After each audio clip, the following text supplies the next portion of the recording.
중국 반응. 중국, 한국의 KF-X-1000대 단기간 생산 능력 앞에 무릎 꿇기.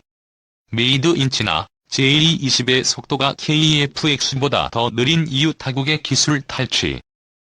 다음 달 초 한국에서 처음으로 자체 개발한 한국형 전투기 시제기가 나온다. 정부는 KF-X-120대를 개발, 생산하는데 총 18조 원을 투입하고 있다. 단군 이래 최대 사업이라고 불리는 배경이다.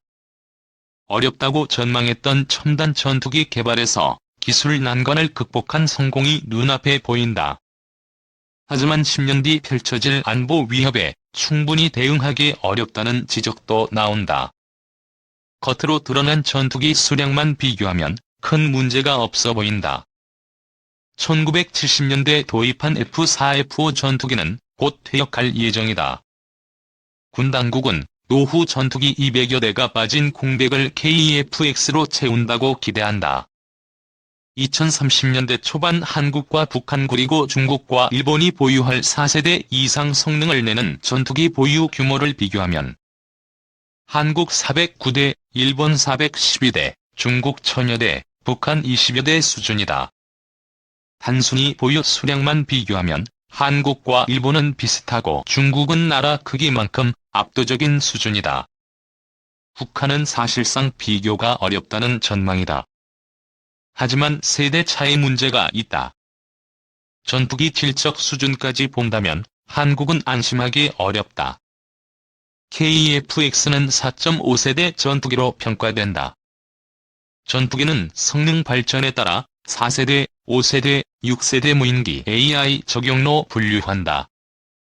물론 KF-X는 일반적인 4세대 전투기보다 뛰어난 성능을 갖춘다.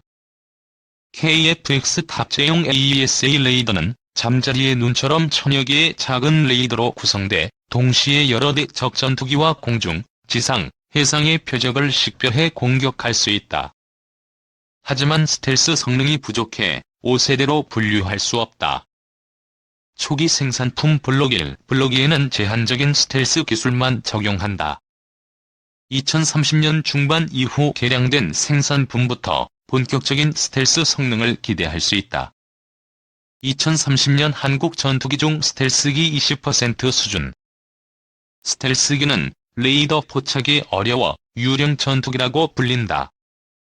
미 공군 실험에 따르면 4세대 전투기는 5세대 전투기와 벌인 모의 교전에서 5세대 전투기 존재조차 파악하지 못한 채 격추됐다. 전투기 성능 측면에서 세대 차이를 극복할 수 없다는 의미다. 스텔스기 기준으로 한국은 주변국에 크게 밀리는 형세다. 2030년대 초반 한국은 80여 대, 일본은 147대를 보유할 계획이다. 중국은 200에서 300여 대를 개발, 도입할 전망이다. 한국은 주변국과 비교하면 열세라는 평가를 받는 배경이다. 한국 전투기 중 20%만 스텔스 성능이 가능하다. 중국은 자체 생산한 J-20 스텔스 전투기 40여 대를 이미 실전 배치했다. 미국 F-22 스텔기를 본떠 만들었다. 2030년대에 200에서 300대를 확보할 전망이다. 미국 F-35와 비슷한 J-31도 개발했다. 항모에서 뜨고 내리는 함자기로 탑재할 가능성이 크다. 지난 5일 중국 관영 매체인 글로벌 타임즈는 올해 중국 국방비가 전년도 대비 6.8% 증가한다고 전했다. 노을 무기와 장비를 대체하며 항공모함과 J-20 스텔스기 대량 생산에 돌입하는 데 따른 조치라고 설명했다. 일본은 스텔스 전투기 147대를 보유한다는 목표를 세웠다. 이미 일부를 도입해 실전 배치했다. 한국 공군이 보유한 F-35의 스텔스 전투기와 동일한 기종이다. 경항모로 분류하는 이즈모급 대형 수송함에 배치할 수직 이착륙형 F-35B 42대도 포함된 계획이다. 한국은 올해까지 F-35의 40대 도입을 완료할 예정이다.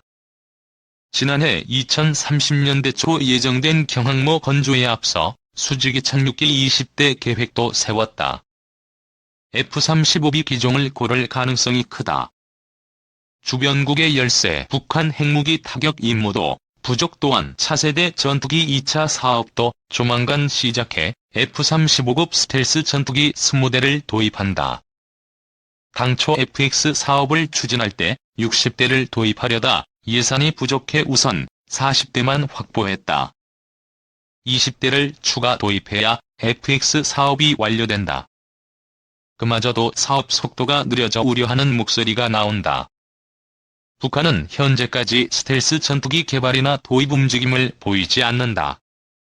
하지만 북한 위협은 단순히 북한 전투기 보유 규모만으로 판단할 수 없다.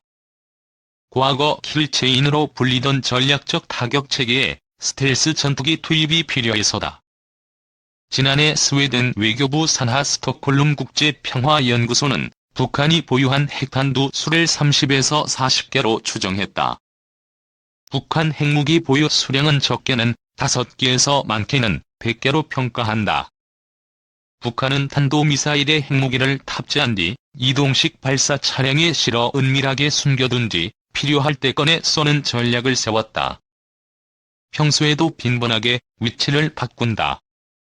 어디서 나와 어디에서 쏠지 판단하기 어렵다.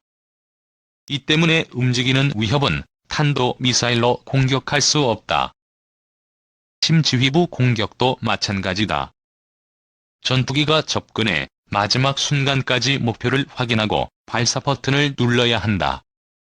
당연히 은밀한 침투가 핵심이다. 조만 북한 방공망을 뚫고 침투하려면 스텔스 전투기가 필요하다. 공군 내부 자료에 따르면 대략 430대 정도를 한국 공군의 전투기 적정 보유 수량으로 판단한다.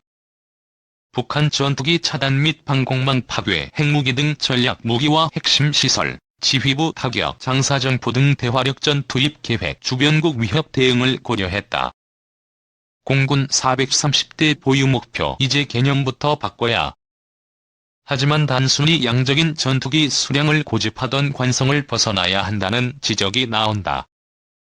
군 관계자는 20에서 30년 뒤 미래를 대비하려면 처음 군대에 들어와 임관하던 20에서 30년 전 그때 생각과 그 이후 쌓아왔던 경험을 과감하게 버려야 한다고 말했다.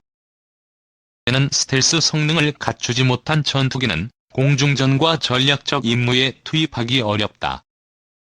북한의 핵심 목표를 파괴하고 주변국에 대응할 수 있는 5세대를 넘어선 전투기에 초점을 둬야 한다. 경쟁은 더 치열해졌다. 중국과 일본은 이미 2030년대 후반을 목표에 두고 레이저 보호와 사이버 공격 능력 탑재도 추진한다. 단순히 스텔스 성능 하나만으론 부족하다. 당장 스텔스 전투기 주문을 늘려야 한다는 말도 아니다. 이미 5세대 전투기는 현재 일푼 다가올 미래가 아니다. 6세대 전투기 개발도 벌써 눈앞에 보인다. Cha là bình yên của đời con, cha dành tình yêu trọn vào nơi con, đồng hành cùng con dẫu có khó khăn bao bước chân, ngày tập đi cha dắt dìu con trên con đường, ngày nào đến trường cùng